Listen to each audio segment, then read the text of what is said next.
Malo je tako velikih automobila danas ostalo, a najveća prinova ove godine, barem po dimenzijama, je Kia EV9. Kia EV9 je poput golemog američkog SUV-a. Na tržištu sve nekako prelazi u crossovere, ali EV9 ostaje jedan od rijetkih baš izrazito velikih automobila. 5 metara duga, onako ugrubo, i 2 metra široka. Zapravo podsjeća na ogromnu cestovnu krstaricu. Onako na prvi dojam, iako su dimenzije američke, svojim ovjesom ugodno iznenađuje jer ima dovoljnu dozu dinamike da se vozite i užim zavojitim cestama ili gradskom gužvom. Naravno da sve pokrivaju kamere kad manevrirate i da preglednost nimalo ne pati. Sjedi se dovoljno visoko da vidite preko krovova ostalih automobila. Tehnika je u EV9 moćna, puno puta testirali smo Hyundaieve modele, a Kia dijeli identičnu elektrotehnologiju.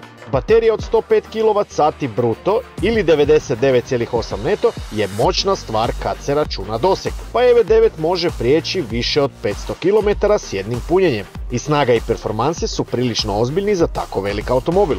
Model s pogonom na sve kotače ima 2 motora, 384 konjske snage i 700 Nm na raspolaganju. To znači da ste za 5,3 sekundi na 100 km/h.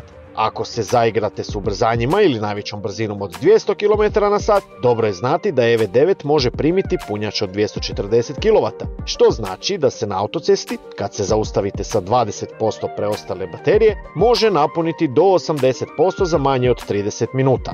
Ili, plastično rečeno, za 15 minuta možete dobiti dodatnih 250 km dosega. Povrh tehnologije, EV9 donosi i neke praktične, a opet pomalo zaboravljene funkcionalnosti.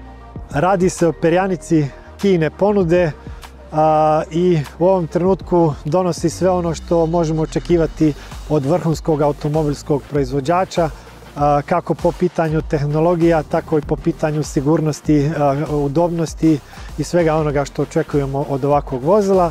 Vrijedi istaknuti još jedan važan detalj. S obzirom na dimenzije, EV9 ima i treću klupu, ali za razliku od velike većine sjedala može orijentirati jedna prema drugima. Na taj način putnici u drugom i trećem redu imaju na raspolaganju mini salon u kojem bi putovanja mogla biti zanimljivija.